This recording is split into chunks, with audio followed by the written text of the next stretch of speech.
আসসালামু আলাইকুম রহমতুল্লাহ। সুপ্রিয় শিক্ষার্থীবৃন্দ, তো আজকে নবম শ্রেণীর বাংলা 2 নম্বর পর্বে তোমাদের দেখাবো। আজকে আমরা রচনামূলক প্রশ্ন অর্থাৎ দৃশ্যপটবিহীন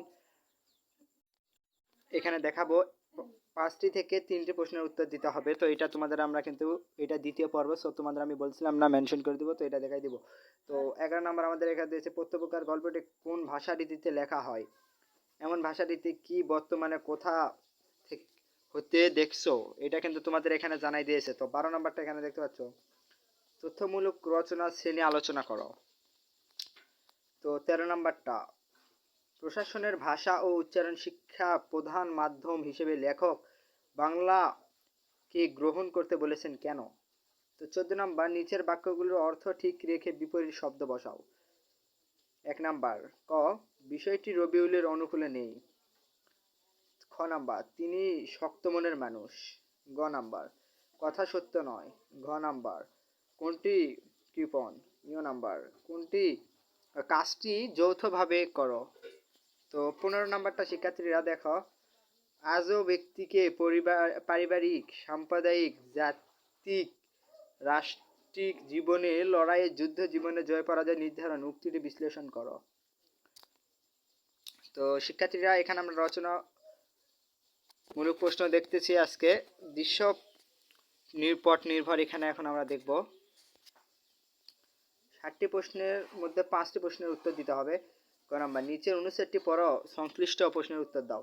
স্কুল ফিরে আবির পত্রিকা পড়েছিল, অর্থাৎ হঠাৎ একটি লেখা তার চোখের আটকে গেল। দেখলে গাজীপুরের একটি অঞ্চলের প্রভাবশালী একটি চক্র এলাকার গাছগুলো নির্বিচারে কেটে ফেলেছে, কেননা তাদের এখানে কি বলেছে, কেননা তাদের ইট ভাটার জন্য অন্যান্য প্রয়োজনে কাঠ দরকার।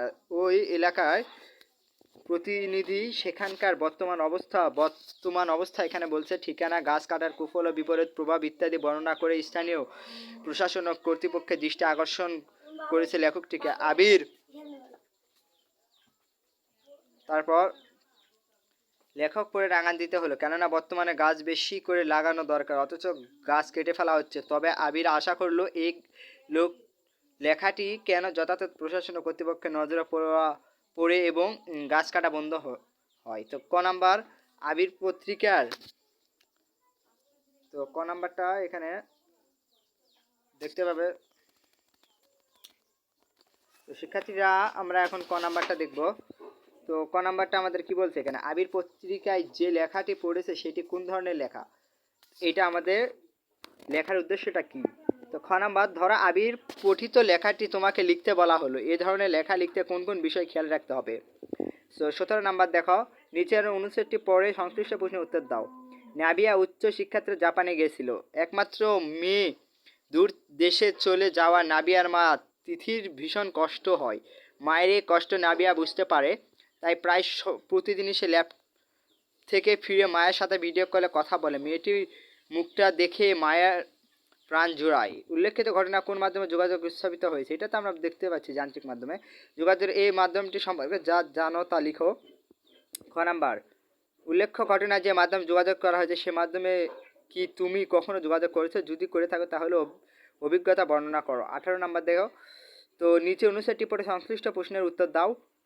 রনি বিশ্ব সাহিত্য কেন্দ্র থেকে অনুদিত হ্যান্স অ্যান্ডারসনের শ্রেষ্ঠ রূপকথা বইটি পড়েছিল। বইটি মৎস্যকন্যা ও কুৎসিত প্যাকারের গল্প দুটি সে খুব পছন্দ করে, তাই অনেক দিন পর আবার পড়েছিল। রিনি মাঝে মাঝে ঠাকুমা ঝুলি বিভিন্ন গল্প পড়ে মজা পায়। রিনি থেকে 3 বছরের মেয়ে বড় রুবেল ওকে ছোট খুকি বলে খেপাচ্ছিল, কারণ সে নবম শ্রেণীতে পড়ে। রূপকথার বই পড়ছে তিনি। রনি বলল, আমি ছোট খুকি হলে তুমি ছোট খোকা, কারণ তুমি তো বৈজ্ঞানিক গল্প কাহিনী খুব পছন্দ করো, তুমি হ্যারি পটার সিনেমা দেখাও। তো ক নাম্বারটা শিক্ষার্থীরা এখানে কি বলছে, ক নাম্বারটা আমরা এখন প্রশ্নের উত্তর বা প্রশ্নটা দেখবো। এখানে ক নাম্বারটা বলছে এখানে কি, অনুচ্ছেদ ঘটনাকে রিনি ও রুবেলে পড়ার মধ্য বা পড়ার বিষয়ে সাদৃশ্য কোথা তা কিভাবে, এ ধরনের কোন কোন প্রকারভেদের সাথে তুমি পরিচিত। তো অনুচ্ছেদের ঘটনা যে ধরনের সাহিত্য বা লেখার কথা বলা হয়েছে সেটি রকম লেখা গল্প প্রস্তুত করো। তো নিচের অনুচ্ছেদ পড়ে সংশ্লিষ্ট প্রশ্নের উত্তর দাও। মানুষ তার মনের ভাব প্রকাশের জন্য তারপর একটা শব্দ বসিয়ে বাক্য তৈরি করে। মানুষ যখন কথা বলে তখন সেখানে খেয়াল করে না যে বাক্যর মধ্যে যেসব শব্দ ব্যবহার করা হয় বাক্যিক ব্যবহারে সেগুলোর বিভিন্ন প্রকারভেদ রয়েছে। শব্দের এরূপ প্রকারভেদ বাংলা ভাষাকে সমৃদ্ধ করে। 1 নাম্বার কি বলছে, উদ্দীপকের ব্যাকরণিকভাবে শব্দের বিভিন্ন প্রকার বলতে কত প্রকার প্রতি ইঙ্গিত করা হয়েছে। প্রত্যেক প্রকারের সংজ্ঞা লিখো। প্রত্যেক প্রকারের শব্দের একটা করে উদাহরণ নিচেও চিহ্নিত করে দেখাও। তো 20 নাম্বার এখানে কি বলছে, নিচের কবিতাটি পড়ে সংশ্লিষ্ট প্রশ্নের উত্তর দাও। তরুতলে বসে প্রান্ত শান্তি করে দূরে ফল আদানে প্রায় আনন্দ চোখচুর বিদায়ের কালে হাতে ডাল ভেঙে লয় তবু তরু আকার তোর কিছু নাই কয়। কবিতাংশে নিম গাছ গল্পের কোন দিকটি ফুটে উঠেছে ব্যাখ্যা করো। কবিতায় তরু ও নিম গাছ গল্পে নিম গাছ তা গৃহবধূর কারণ অবস্থাটি বিশ্লেষণ করো। তো এখানে আমাদের লাস্ট যে দুইটা দেখবো, এখানে আমরা নিচের অনুচ্ছেদটি পড়ে সংশ্লিষ্ট প্রশ্নের উত্তর দাও। সকলে জানে যে শিল্প ও বাণিজ্য হচ্ছে ইউরোপীয় সভ্যতার প্রধান আশ্রয়স্থল। শিল্প বাণিজ্যিক সাহায্য এখানে অন্য বস্ত্রের সংস্থান করার অর্থ হচ্ছে নিজের পরিশ্রম জীবিকা অর্জন করা, আর যুদ্ধের দ্বারা অন্য বস্ত্র সংগ্রহ করা অর্থ হচ্ছে পরিশ্রমের ফল উপভোগ করা। এ দুটি মনোভাব সম্পূর্ণ বিপরীত। এই কারণে সকল দেশে সকল যুগে দেখা যায় যে ক্রয়ীয় বৈশ্যকে অবজ্ঞা করে এবং বৈশ্য ক্ষয়কে ভয় করে।